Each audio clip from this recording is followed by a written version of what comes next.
Safi. Mtazamaji, Azimio la Umoja wameexpose roli ambayo inasemekana kwamba imetoka nchi jirani ya Uganda, roli ambayo inasemekana kwamba imebeba silaha, na mtazamaji, inasemekana kwamba hii roli haijatumia ile process ambayo inafaa kutumika pale boda wakati ikifuka kutoka Kenya, Uganda mpaka Kenya, kumaanisha kwamba vitu ambazo imebeba pale ni vitu ambazo hazikuwa zinatakikana kuonekana na Wakenya wakati wanafanya ile processing ya kutoka Uganda kuja mpaka hapa nchini Kenya. Kwa hivyo mtazamaji, sasa Azimio la Umoja tayari wameweza ku-raise alarm wa Kenya wawe tayari, kwa sababu pengine hii ni silaha ambazo zitatumika kesho wakati wa maandamano ambayo yatakuwa yanaongozwa na Raila Amolo Odinga. Lakini kabla tujaendelea, mtazamaji, ningekuomba uweze kuchukua dakika sekundi moja ama mbili uweze kusubscribe hapa. Hii ni Jitan Daily Politics, na hapa ndio tutakuwa tunazidi kukuzungumza baadhi ya mambo ambayo yanaendelea kutokea hapa nchini Kenya. Azimio allied politician Honorable Otiende Omollo has now taken to social media to raise alarm as he issues claims of a possible shipment of guns from the Republic of Uganda. In a statement, Mr. Omollo has said that a whistleblower has informed of a truck whose photos have been shared below that has just arrived in Kenya without following the due process. The truck was reportedly not scanned or processed, as it's always required that any vehicle from outside the country is crossed before being allowed into the country.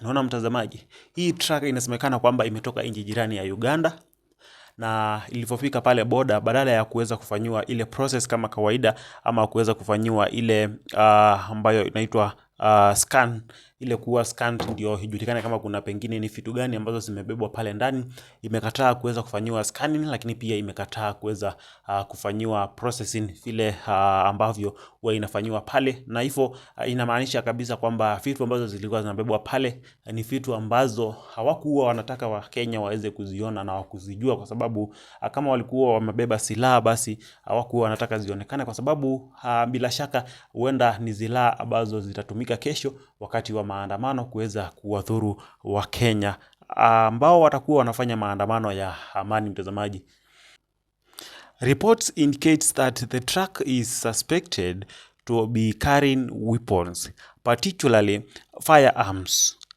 It was being escorted by the Ugandan military, and upon its arrival in Kenya, the shipment was immediately handed over to Kenya General Service Unit GSU officers. Mr. Omollo has now called upon the Director of Criminal Investigation (DCI) and the other high-level security agencies to address the matter as soon as possible, as he argues it could be an illegal importation of weapons. Unaona mtazamaji,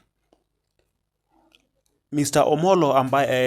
Omollo, Otiende Omollo anasema kwamba hii roli ilikuwa escorted na Uganda military mpaka hapa nchini Kenya, na ilipofika katika mpaka wa Kenya na Uganda ikaweza kuchukuliwa pale na GSU officers ama Kenya General Service Unit GSU officers, wakaweza kuchukulia pale sasa kuweza kuingia nchini Kenya, kumaanisha kwamba hizi ni silaha ambazo huenda zilikuwa illegal, kwa sababu kama zingekuwa ni silaha ambazo ziko, ama kama ingekuwa ni kitu ambacho kimebebwa ambacho hakina shida yoyote, basi watu wangeweza kuoneshwa na hata ingeweza kutangazwa, lakini ni silaha ambazo mtazamaji, zinasemekana kwamba zilikuwa illegal na zimeletwa hapa nchini Kenya kutoka nchi jirani ya Uganda, na sasa inasemekana kwamba ni silaha ambazo hazijulikani zinaletwa leo. Kwa nini? Pengine zinataka kutumika kesho, kwa sababu kesho ni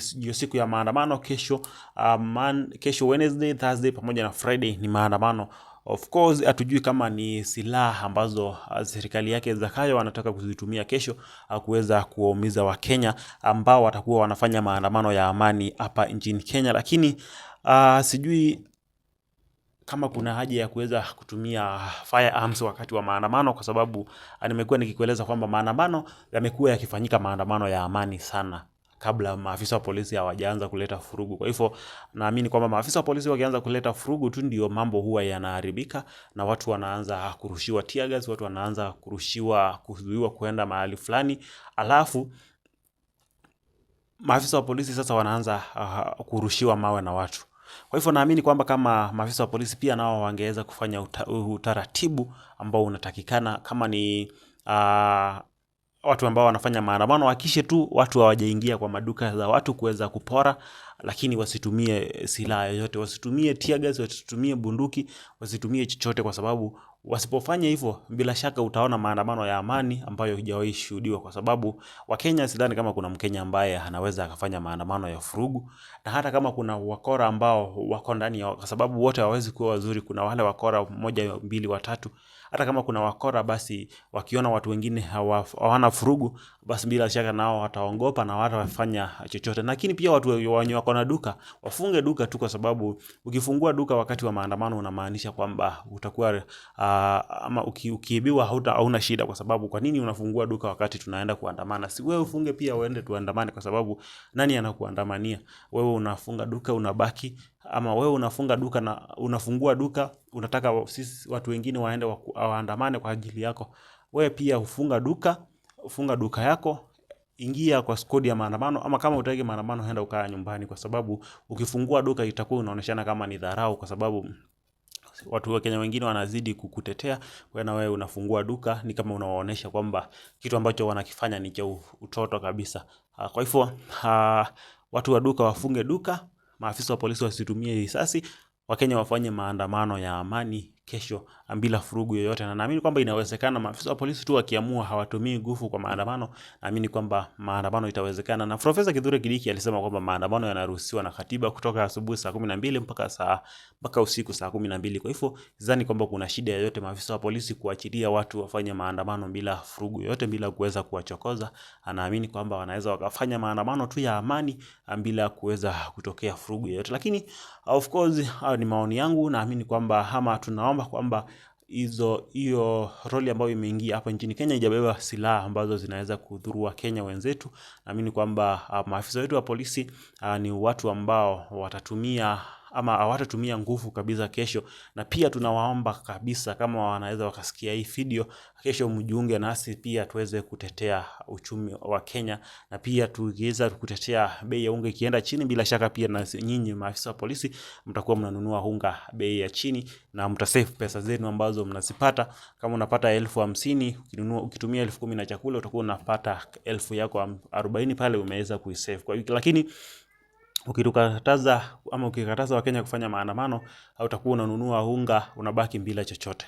Kwa hivyo naamini kwamba pia nyinyi mtaweza kujiunga nasi kesho tuweze kufanya maandamano ya amani kumsukuma rais wetu William Samoei Ruto, ama rais wetu William Ruto ambaye anapenda kumuita Sakayo, aweze kushusha bei ya ushuru, lakini pia aweze kushuka kabisa ndio aweze kutusikia. Mimi najulikana kama Jitani Daily Politics, hakikisha umesubscribe hapa kwa habari zaidi. Bye bye.